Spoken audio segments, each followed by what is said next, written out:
আমি আজকে অনেক মজার করলা ভাজি করব।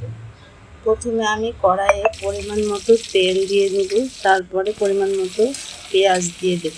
পেঁয়াজটা সম্পূর্ণ আপনাদের নিজের মতো, কেউ বেশি খেতে চাইলে বেশি দিবেন, আবার কম খেতে চাইলে কম দিবেন। তারপরে আমি 4টা কাঁচামরিচ দিয়ে আবার হালকা নেড়ে নেব।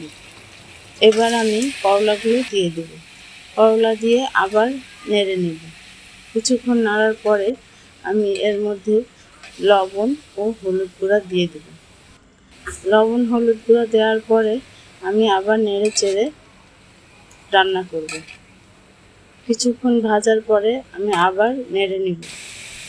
নাড়তে নাড়তে যখন করলাটা লাল হয়ে আসবে, তৈরি হয়ে যাবে আমাদের মজাদার করলা ভাজি।